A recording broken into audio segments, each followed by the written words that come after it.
o exército eu fui treinado a respeitar a hierarquia. Que isso foi uma coisa importante. Você saber que não é uma questão de ego você obedecer a uma pessoa que tem uma posição de comando. É uma questão de sabedoria. Porque essa pessoa sabe mais que você. Ela está te direcionando naquilo que... É por isso que existe hierarquia. Agora, na faculdade, eu fui ensinado a ser arguido e não me ofender por isso. Entre médicos, Renato, a arguição é normal. O que é arguição para a galera entender? Não ofende quando você... Mas por que você está fazendo isso? Mas quem te falou que isso é certo? Isso não é um problema entre médicos. Um questionamento entre vocês não é um problema. Não, é porque a gente quer crescer. E quando a gente junta para fazer, quando uma junta médica, né, o pessoal acha que a gente vai lá aceitar um consenso a partir de opiniões que nós temos em comum. Não é, cara, uma junta médica é um quebra-pau. Se você olhar, você acha que a gente está brigando. Cada um vai terminar uma linha, que é isso que eu acho que sempre teria que ter ser respeitado. Exatamente. É esse o problema. Quem olhar vai achar que a gente está brigando. É muito sério isso, gente, porque tem muita gente que está passando mal tomando vacina e isso tem que ser avaliado por um médico. É isso que é o problema. Se você tem comorbidade, você tem que fazer uma sessão de exames antes para poder ser aprovado e aí sim tomar sua vacina. Ninguém aqui é antivacina, mas existem pessoas que realmente sofreram com colaterais de vacina. E isso é fato, gente. Então é um problema muito sério. E o Brasil é o melhor país do mundo para você testar uma vacina, porque a nossa população é heterogênea. Tem gente do mundo inteiro. Então não é à toa que a Europa manda milhares de vacinas para cá para serem testadas aqui no nosso país. Por quê? Porque a gente não tem saída. É esse que é o problema, a gente não tem outra saída. A vacina só vai ficar pronta daqui a muito tempo, a gente só vai ter essa tecnologia daqui a muito tempo. Então é o que tem para hoje. Esse é o problema. Só que aí vocês não conseguem respeitar a individualidade do médico para prescrever o que tem que ser prescrito. Então tem que se ter muito cuidado, porque realmente é um problema muito grave. Graças à vacina eu estou vivo. No meu caso deu certo, mas tem outras pessoas que não deu. É isso que tem que ser analisado. Cada caso é um caso. É que o mundo se divide agora é o seguinte: antivacina, pró-vacina. Não é isso, gente. E o médico que se foda. Exato, é o médico que tem que tomar isso. A frente é do médico. Quem entende sou eu porque eu sou pró-vacina. Não, o outro. Quem entende sou eu porque eu sou contra a vacina. E para concluir o que você estava falando, né, o que é importante? O que você falou direciona para isso. Eu chamo as pessoas para discussão justamente por isso. Você me provocou. Eu vou te provocar. Tem 3 leis que eu uso para me comunicar com as pessoas socialmente. Primeiro, humanizar sem incomodar. Porque senão, Renato, a gente fica postando que a gente é que é super-herói e a gente não é. Nunca foi. E o objetivo é que as pessoas elas cresçam pela nossa capacidade de assumir nossos erros e mostrar nosso caminho. Olha, eu fiz isso e me ferrei. Você não precisa fazer isso, eu estou te contando. Segunda coisa, provocar, mas sem ofender. Porque quando a gente está num espaço confortável, quando a gente está na zona de conforto, a gente não sai se a gente não é provocado. E a terceira coisa, que é estimular e motivar, mas sem iludir. Eu não vou falar para você que você vai ter 54 de braço até o final do ano se você tem 37, né? Se você fizer tudo aquilo que eu faço na rotina que a gente mostra nos vídeos que a gente grava, né? Demora para você ganhar 54 de braço. Isso se você ganhar, pode ser que você não chegue nisso. A verdade é, o que eu vou te motivar? A chegar naquilo que é o correto. Eu vou te motivar a ter o caminho correto. Porque a gente não garante resultado. Verdade. E dentro dessa perspectiva, o que acontece é que quando as pessoas me provocam na rede, eu provoco de volta. Teve um cara aqui num post meu, aliás, num podcast que eu gravei com... Pessoal, nós estamos falando sobre hates, tá? Exatamente. O assunto vacina já encerrou. Já era. A gente está falando agora sobre qual é o nosso comportamento em relação a hate. Como o Muzi se comporta em relação a hate. Que é a forma que você levantou a falar, da gente se socializar, da gente provocar uma melhora, da gente, né, conhecer utilizar o que é a história para evolução. Exatamente. Ou utilizar a diferença para evolução. Né? Então, isso que o Renato falou é importante, por quê? Porque é fácil você ser amigo da pessoa que fala o que você quer. O difícil é você reconhecer que uma pessoa fala uma coisa, ou que você não gosta, ou que você não concorda, e falar, eu acho que eu tenho que aprender com esse sujeito alguma coisa, porque ele sabe de alguma coisa que eu não sei. E aí eu tava te falando, eu tava num podcast com o Rafinha Bassos, aí um sujeito mandou um comentário, né? Não, porque eu sou só um humilde professor doutor em engenharia, e meio que deu uma carteirada assim, eu sou professor doutor em engenharia, eu acho que você tá errado. Aí eu virei para ele e falei, olha, eu acho que então, se você é professor doutor em engenharia, você tinha que construir casa, né? Porque medicina é uma coisa mais fácil. Você acha que eu vou ler um trabalho de engenharia, de, por exemplo, resistência de material, eu vou me meter a construir o Titanic. Ou vou me meter a construir, sei lá, o Empire State, né? Eu não vou fazer isso, porque eu assumo minha ignorância. Agora, se você não sabe assumir sua ignorância, então realmente você tem que voltar para o livro e voltar ao doutorado. Aí ele respondeu, você é um arrogante? Eu falei, não, arrogante é você. Você está querendo falar de uma coisa que você não conhece, sendo que você tem um doutorado, uma coisa completamente diferente que não te faculta falar disso. Por que você se sente à vontade de falar isso se você não sabe nada disso? Aí, morreu. Então, assim, as pessoas, elas provocam, não toleram ser provocadas, né? De volta, te acusam por você responder aquilo que elas, né, sabem que elas merecem e que elas só fazem. Por quê? Porque estão a essa distância aqui, porque essa distância é segura. Por aqui, eu faço o que eu quiser. Agora, e aqui? Como é que é?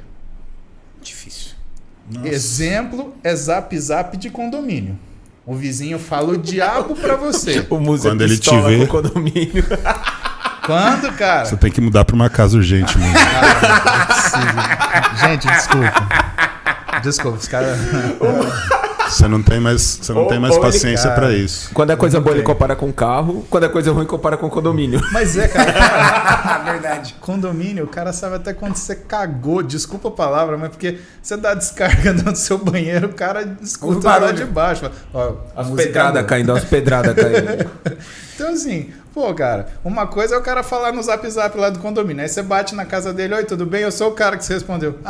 Então, vizinho, aí é vizinho, né? Aí é vizinho. Não, tudo bem, Quer tomar um quer café? tomar um café? Exatamente, como é café. Mas também você tem que entender você batendo na porta do cara, né, moço? O quero cara vai jogar. ficar meio desanimado, né? Vai tipo, mano. Eu quero pegar um funil, enfiar esse funil e jogar o café, é isso que eu quero fazer com o café. Júlio, Sim. você, naquele dia, com tosse, uma dor de cabeça absurda, vermelhidão nos olhos, me ligou e falou assim, Renato, eu tô com uma febre altíssima, vou fazer um teste de Covid. E depois você me ligou e falou assim, eles falaram que não adianta realizar teste de Covid, porque eu preciso de 3 dias de prazo para realmente saber se eu estou ou não. Para onde você foi? O que você fez naquele momento? Aí que tá. Aí você começa a cair num problema que é sistêmico, né?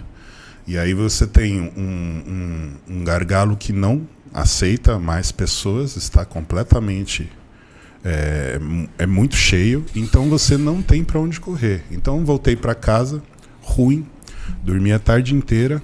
À noite eu consegui comer muito pouco, mas como eu estava muito ruim, eu falei, cara, eu tô aqui na minha casa, Bia tá aqui, eu não posso passar nada para ela. Ainda tô com outra casa alugada, vou lá para apartamento ficar lá. Fui para apartamento para ficar sozinho, tomei minhas doses de pirona com força, né? Tava usando já 2 gramas. O que você tinha comido naquele dia, Júlio? Você se recorda? Antes de ir pra lá? O dia todo, assim. Não, eu comi de manhã, eu fiz um café da manhã muito fraco, tomei uma dose de whey, foi isso que eu fiz. Comecei a atender e no final da tarde eu comi um pouquinho de sopa, porque eu não consegui comer comida, que é a minha mãe que mandou lá pro apartamento. Só? Só. E água, ingestão de água você conseguia? Pouquíssima também, não tinha sede, uma diarreia muito forte. Meu Deus. Uma diarreia muito mal cheirosa, muito forte, muito aguada. Passei a noite com febre, acordei com um lençol lavado de suor. E sozinho? Sozinho e com uma dor no braço insuportável. Insuportável a dor no braço. Eu falei, cara, isso daqui Braço operado. isso aqui infeccionou de novo, não é possível. 6 horas da manhã, ligo pro Dr. José. Aliás, um abraço, Dr. José Carlos, doutora Giseli. São sensacionais, estão curtindo umas férias aí. Doutor José Carlos é o doutor que opera todos os bodybuilders do Brasil. Todos os bodybuilders do Brasil passam na mão dele. Espero nunca passar na tua mão, doutor. Exato. Nada contra. Exato. E aí eu liguei pra ele falando que tava muito ruim, com febre ainda. Aí chegou o home care, né? Um abraço, Gui, que é o responsável técnico do home care. E ele que mexeu no meu curativo, ele olhou, curativo até que tá bom, mas você tá muito ruim. Eu já tinha avisado com ele, então ele já foi com máscara N95 para lá para casa. Ele falou, não sei o que você tem, cara, mas você precisa fazer um exame urgente, o quanto antes. Isso aonde? Isso em casa. Isso era 8 horas da manhã.